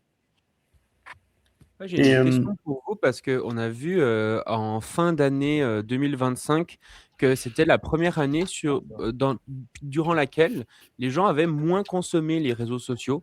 Il y avait vraiment une baisse par rapport à 2024. Et un autre truc qui va un peu dans ce sens, c'est il y a une déclaration récente de YouTube, je ne sais pas si vous l'avez vu passer, qui dit que maintenant, ils vont moins prendre en compte la durée de visionnage des vidéos et même des sessions complètes sur YouTube pour recommander les vidéos et davantage essayer de prendre en compte des critères qui montrent l'appréciation des spectateurs pour la plateforme. Genre qui vont augmenter davantage les likes, s'il y a des commentaires positifs sur une vidéo. Et donc, par exemple, qui pourrait moins recommander une vidéo qui fait beaucoup de vues, mais avec des commentaires très négatifs et où les gens, globalement, montrent qu'ils n'aiment pas avoir vu cette vidéo. Et d'ailleurs, même dans les fils de Reels ou de Shorts, on le voit de plus en plus aussi, où la plateforme nous demande « Est-ce que vous avez apprécié avoir vu le contenu que vous avez vu ?» Est-ce que vous pensez que, par simple effet de marché, il pourrait y avoir des choses qui vont finalement dans la bonne direction, où les plateformes pourraient se dire oui, on doit faire plus attention au bien-être de nos spectateurs, quitte à perdre un peu en temps de durée sur les plateformes, parce que c'est ça qui fonctionne le mieux. Et sinon, on a trop peur justement qu'il y ait des mouvements brutaux, soit de régulation très forte et de demande plus forte de régulation des citoyens, ou bien d'action individuelle de vouloir plus se couper. Et c'est quelque chose auquel vous vous attendez ou pas particulièrement, et comment vous analysez le fait qu'en 2025, il y a eu une baisse du temps sur les réseaux sociaux? Alors, moi, j'ai déjà vu des graphes, notamment en Suisse, où il y avait le pic des réseaux sociaux était plus vers 2021-2022. Donc, ça fait plusieurs années, d'après ces graphes en tout cas, que ça descend. Alors, pourquoi ça, c'est une question un peu compliquée, mais il y a peut-être de plus en plus une prise en compte du fait que l'impact est négatif. Il y avait par exemple un sondage au Royaume-Uni chez les jeunes, et il y avait presque un Britannique sur deux qui disait qu'il aurait préféré vivre sans Internet. Et là, Jean-Loup leur dit oui, couper oui. Non, c'est beaucoup plus dur, hein, je rigole, mais la moitié du temps déjà. C'est pas évident. Et donc, et puis une pression juridique inédite aussi. Alors ça c'est plus 2026, hein, donc ça compterait pas trop dans l'argumentaire exactement pour expliquer 2025. Mais en 2026, il y a eu plein de jugements. J'en ai parlé dans une de mes dernières vidéos. Enfin, je en parle dans toutes mes dernières vidéos. Et donc, il y a clairement un truc nouveau, quoi. En tout cas, sur la pression à devoir être, au moins paraître beaucoup plus conforme avec des lois qui n'existaient pas il y a quelques années. Donc, c'est possible que tous ces mécanismes font que il y a plus d'attention qu'avant à faire des trucs moins problématiques. Après, moi, je reste très méfiant. Je pense qu'ils ont vraiment plus un intérêt maintenant à ne vraiment éviter les trucs très problématiques. Parce que, enfin, dans le cas de Facebook, c'est une histoire de. Il y a eu une plaignante qui a gagné 6 millions de dollars. Ça, c'est une seule plaignante. Vous multipliez par le nombre de victimes de genre de plateformes. C'est plus que leur chiffre d'affaires. Enfin, il y a déjà 1600 cas similaires. Mais si vraiment tous les gens, et ça, c'est rien qu'aux États-Unis, en fait, c'est leur business model est menacé. Et donc, pour moi, c'est possible que ça change. Mais même si ça changeait, je pense qu'il faut vraiment, il faut être assez radical en termes de dégafamisation et d'ouverture des réseaux sociaux. Donc, et plus on sera radical, plus ces entreprises devront faire des concessions, quoi, d'une certaine manière. Bah, en fait, moi, je me dis, si ça a changé, c'est parce que notamment les gens se sont rendus compte qu'il y avait des effets négatifs et parce qu'on met le plus de pression possible. Bah, du coup, On il y continue. a tout intérêt à continuer à mettre de la pression. Et pour le coup, ça, c'est sûr que de toute manière, il n'y a aucun secteur qui s'est jamais autorégulé tout seul. Et que, en fait, eux, ils cherchent juste à aller dans la régulation parce qu'ils sentent bien qu'ils vont se faire couper les doigts. Et que du coup, ils essaient de limiter les dégâts. Mais le but, c'est pas de limiter les dégâts. Le but, c'est d'avoir un numérique qui, au contraire de détruire la démocratie, la construit et participe à la bâtir. Et ça, pour le coup, ils iront jamais jusque-là. Donc, moi, mais par contre, c'est plutôt une bonne nouvelle. Tant mieux, ça veut dire que ça marche. Oui. Moi, je trouve la question intéressante et elle va peut-être aussi un peu dans le sens des modèles d'IA en général. Tu parles souvent des IA génératives, mais du coup, il y a en fait tous les questionnements qu'on a eus et qu'on a au sein de Tournesol sur les IA de recommandation, je pense qu'ils sont très, très transposables sur notamment les IA génératives, dans le sens où quand tu vas faire, si tu fais encore des requêtes, parce qu'après il va y avoir des agents où il n'y aura même plus besoin de faire des requêtes forcément tout le temps, mais quand tu vas faire une requête, il va y avoir un contenu qui va t'être proposé. Ce contenu, il a à peu près les mêmes biais que les contenus qui sont générés, qui sont proposés par une IA de recommandation. Et du coup, peut-être aussi qu'il y a la concurrence IA générative où en fait les gens se mettent aussi à beaucoup plus utiliser les IA génératives. Peut-être qu'ils utilisent un peu moins les IA de recommandation. Et après, je regardais le chiffre, ça je pense que c'est pas significatif quand on pense à des milliards d'utilisateurs. Mais par exemple, en Australie, ils ont supprimé 5 millions de comptes avec justement cette restriction, et c'était en 2025 ça. Mais après, effectivement, il doit y avoir, ça doit être loin d'être significatif sur les, je crois que c'est environ 3 à 4 milliards d'utilisateurs de réseaux sociaux dans le monde, c'est ces ordres de grandeur-là. Ouais. Donc effectivement, même si ça stagne, ce qu'on disait, c'est que même si ça stagne, il y a encore plusieurs milliards d'utilisateurs et d'utilisatrices.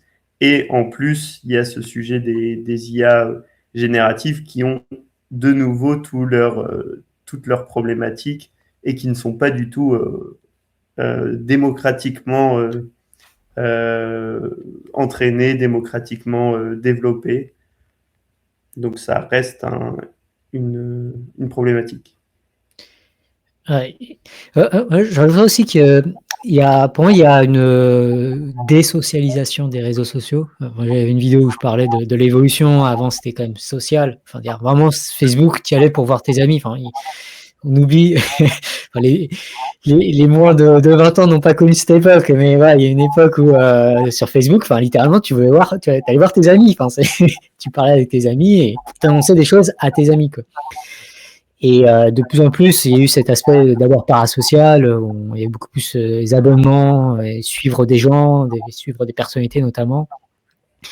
Et puis après, il y a eu vraiment les contenus ont pris une importance majeure, centrale, et du coup, l'algorithme s'en fout de savoir qui on suit. Ce qui compte, c'est nous recommander le contenu sur lequel on va rester. Et puis maintenant, avec l'IA générative, il y a même une question de substitution des humains par des robots. Et pour moi, c'est peut-être une faiblesse maintenant. Enfin, ça va peut-être devenir une faiblesse. En tout cas, c'est peut-être déjà devenu une faiblesse. Je pense que de plus en plus de gens se rendent compte que en fait, les réseaux sociaux les éloignent de beaucoup de gens. Il y a beaucoup de solitude, une crise de la solitude, en tout cas d'après l'OMS. Et du coup, je pense qu'il y a un intérêt à resocialiser un peu les connexions sociales, de recréer une véritable écologie numérique où on est en interaction avec des êtres vivants. Et donc là, je pense qu'on a un rôle en particulier chez Tournesol à jouer en rendant notamment la recommandation beaucoup plus sociale. Et ça me permet tout ça de faire le pont vers un autre sujet qu'on voulait aborder. Je n'avais même pas prévu la transition quand je commençais à parler, mais c'est joli. Oh, parfait. Putain, mais quel artiste. C'est l'idée de proposer des algorithmes où les recommandations sont vraiment sociales, où on reçoit les recommandations des amis ou en tout cas des personnes que l'on suit. Et un des défauts, typiquement aujourd'hui, l'algorithme qui permet de faire ça le plus clairement, ça serait le flux chronologique. Et d'ailleurs, il y a des jugements intéressants, notamment aux Pays-Bas, qui a été confirmé en appel et qui dit que les algorithmes de recommandation de Facebook, les IA de recommandation de Facebook sont contraires notamment au DSA, parce que ce sont des conceptions trompeuses qui induisent en erreur et qui provoquent des risques systémiques. Et du coup, la Cour d'appel a dit, pour remédier à ça, on demande à Facebook de reproposer un flux chronologique. Et pour moi, c'est un peu une opportunité manquée, parce que le problème du flux chronologique, c'est qu'il est bien moins agréable à utiliser.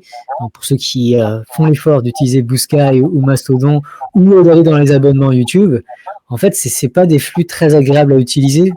Notamment, les personnes qui publient beaucoup sont surreprésentées. Et du coup, comme Shaiman. Et par conséquent, il y a aussi un incitatif de la part des créateurs de contenu à se comporter comme Shaiman et à produire énormément de contenu, parce que sur un flux chronologique, plus on produit, plus on est recommandé. C'est quelque chose, je pense qu'on l'a presque trop conscientisé, et du coup, c'est devenu un réflexe de se dire il faut alimenter les réseaux sociaux, quoi. C'est cette notion d'alimentation des réseaux sociaux, quoi. Alors qu'on pourrait imaginer d'autres solutions où on essaie plus de recommander des contenus, quoi, d'avoir une position un peu plus. Voilà, c'est pas grave si on fait pas l'effort de produire nous-mêmes, mais voilà, s'il y a plein de contenus intéressants, on peut juste le recommander, ce qui est beaucoup moins d'effort. Et donc l'idée de nouvel algorithme, c'est de capturer un peu plus ça, et puis surtout de créer une équité entre les personnes que l'on suit, de contrôler beaucoup plus qui nous influence, avec potentiellement aussi des volumes. On suit plus ou moins telle ou telle personne. Peut-être qu'on veut avoir des actualités de Shaiman, mais on n'a pas envie d'avoir toutes ces recommandations tout le temps. Et du coup, peut-être qu'on peut vouloir un peu réduire le volume pour profiter de quelqu'un d'autre. C'est terrible, faut pas dire ça. À 100% pour Shaiman. Il est à 0% pour le Raptor, par exemple. Ça, c'est mieux. Ouais, pardon, mauvais exemple. En tout cas, on a une équité d'influence entre Après la bière, par exemple, et le Futurologue. Et le truc, c'est que Après la bière, il publie une fois par an. Et du coup, c'est un peu plus compliqué de s'accorder. Là, fin de soirée, fin de live,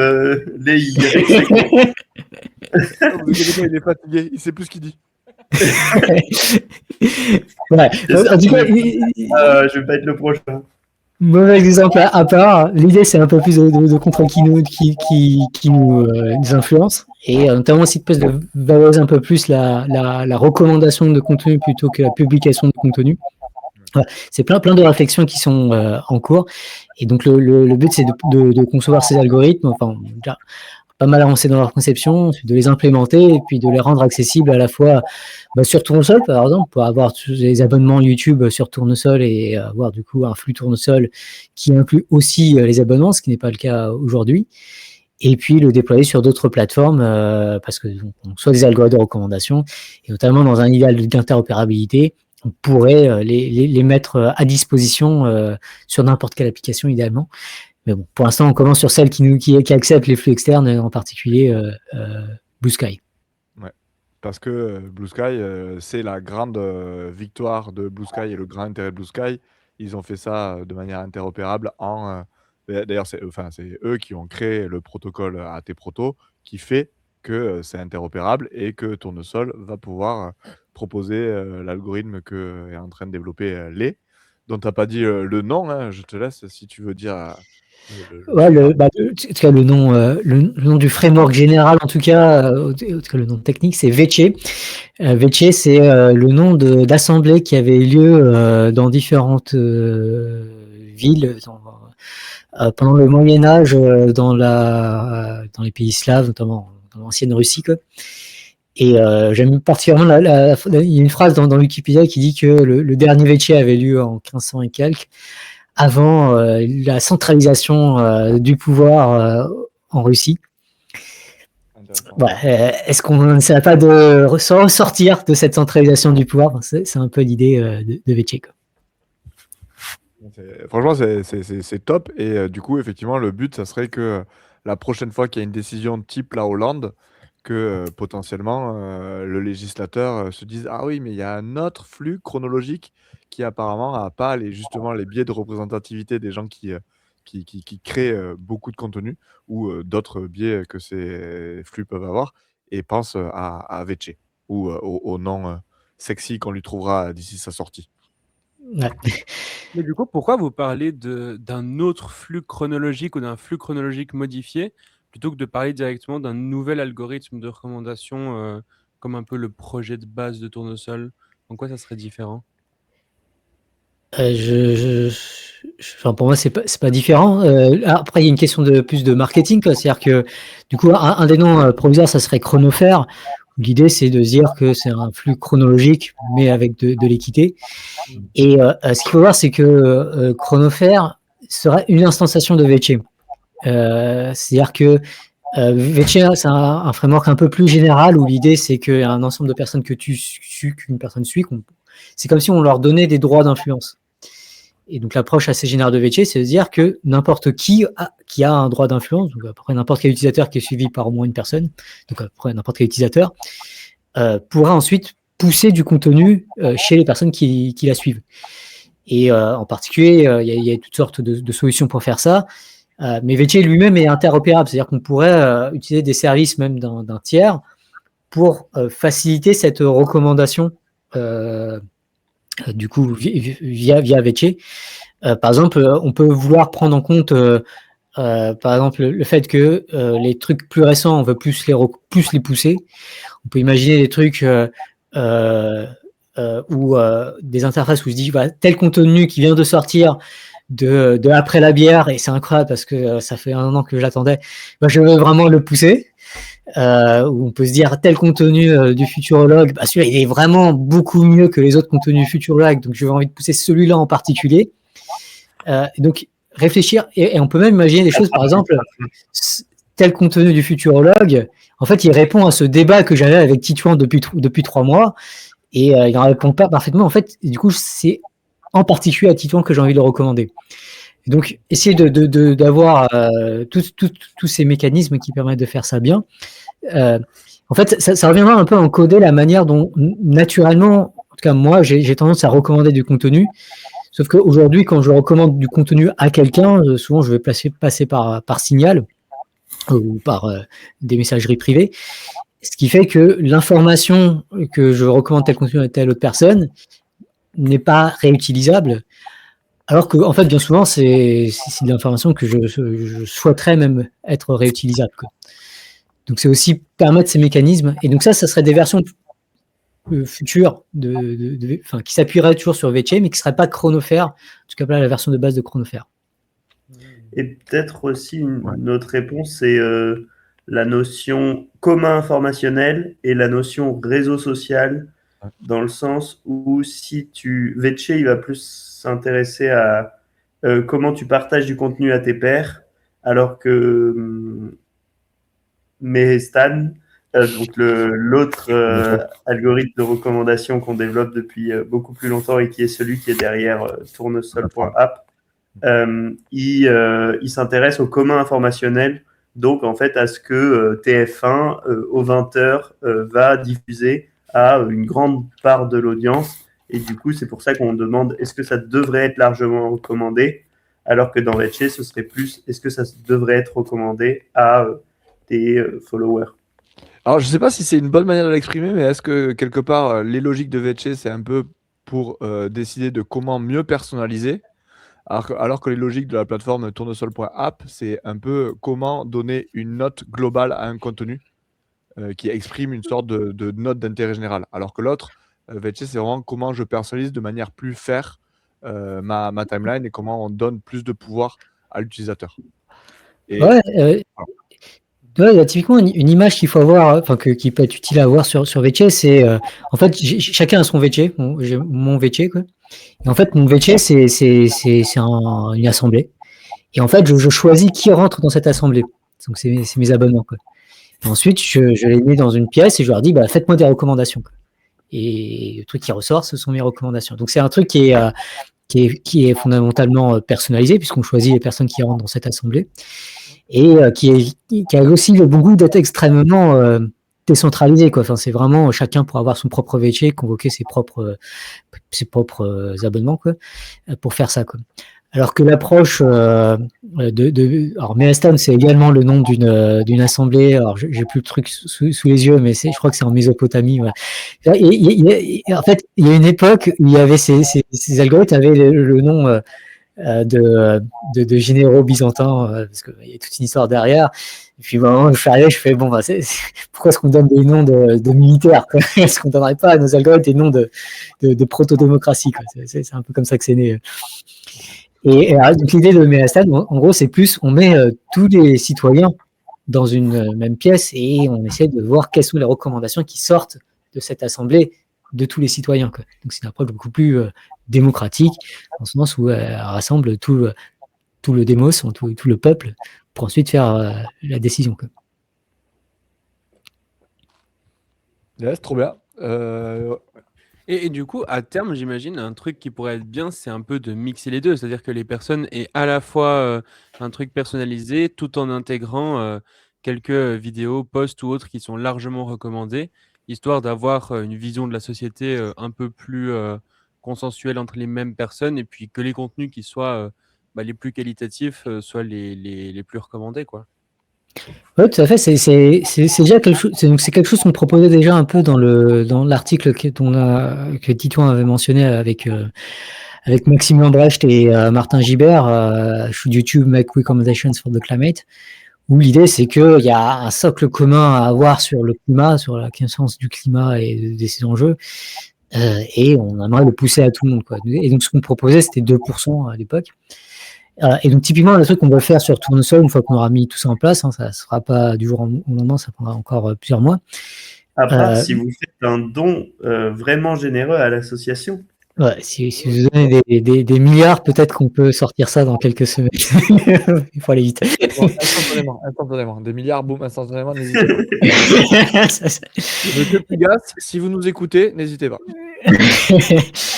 Et donc là, l'idée, ça serait plus que du coup 30% serait de la recommandation commune, type Mehestan, on va dire, et 70%, ça serait un truc personnalisé, Vecce, quoi, où chacun sa petite assemblée des personnes qui suivent, quoi.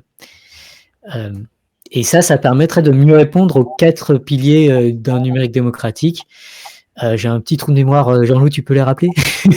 Ah oui, parfaitement. Donc, n'hésitez pas. La première, c'est vraiment que ça soit transparent, parce que dans une démocratie, quand on va voter, on sait comment va être comptabilisée notre voix. Sinon, on aurait du mal à appeler ça un vote démocratique. Le second pilier, c'est le fait que ça soit notamment résilient face aux attaques, par exemple, extérieures, comme en Roumanie, où effectivement, il y a eu une attaque qui fait qu'en fait, le système de recommandation de TikTok n'est pas résilient face à une attaque de bot qui voudrait influencer, l'algorithme de recommandation. De la même manière, si on allait, voter et que pendant ce temps, il y avait des gens qui arrivaient à bourrer les urnes, on ne considérait pas ça comme une démocratie. Le troisième pilier, c'est, les avis, réfléchis, plutôt que des avis instinctifs. C'est-à-dire que, si, au dernier moment, on arrivait à bombarder la personne d'actu anxiogène qui influence son vote, on ne considérait pas ça non plus comme une démocratie. C'est pour ça on a la trêve des médias le vendredi soir pour que les gens, puissent un petit peu réfléchir, avant de voter. Et là, c'est pareil, c'est de faire en sorte qu'on aille vraiment aller voir, ce que les gens veulent vraiment voir, c'est-à-dire les flux auxquels ils décident de s'abonner plutôt que, les vidéos qui vont les faire craquer, avec leur moi un petit peu, impulsif. Et le quatrième pilier, c'est le fait qu'il faut qu'il y ait dans la diète informationnelle de tous et toutes, du commun. C'est-à-dire qu'en fait, même si c'est fait avec ma partie réfléchie de manière transparente, quand je vote pour un président, je vote pour un président ou une présidente qui va s'appliquer à tout le monde. Et de la même manière, il faudrait faire des algos de recommandation où en fait, quand on se prononce sur ça, c'est du bon ou du mauvais contenu, ça influence, ça participe à un vote qui va décider d'un score qui va être le même pour tout le monde. Donc on ne peut pas avoir des flux qui soient totalement personnalisés. Et ça, c'est le quatrième pilier, d'un numérique démocratique. Et quand je fais une vidéo par an, je fais beaucoup la promotion de ma dernière vidéo qui est sortie il y a 6 mois et qui est sur ce sujet précisément, qui sont les 4 piliers d'un numérique vraiment démocratique. Voilà. J'espère que YouTube va extraire cet extrait et le mettre en avant Exactement. automatiquement On va en faire un à des magnifique milliards d'utilisateurs. exactement. Du coup, trop cool. Je pense que franchement, on a fait le tour et on avait dit qu'on faisait 1 heure et je pense qu'on a allègrement outrepassé notre quota. Du coup, à quand est-ce qu'on dit au revoir aux gens dans 1 mois du coup? On a dit on le fait tous les Ouais, mois c'est dit après une fois par mois. le monthly meeting. Donc a priori, ça sera le lundi, je sais plus, 27 mai quelque chose ou 28 mai. Bon bref, par là, fin mai. De toute façon, on le fait pas en live 25, et on le publie après. 25. Hein? 25 mai. Voilà, ça sera après le 25 mai. Donc voilà, hésitez pas à nous faire des retours, pour qu'on s'améliore après cette, première occurrence. Et encore une fois, monsieur Pigasse, si vous nous écoutez, n'hésitez pas. Nous avons tout pour, que vous puissiez faire des dons à l'association Tournesol. Voilà, merci beaucoup. Merci, salut, bonne soirée. Ciao. Bonne soirée. Ciao, ciao. Merci. Au revoir.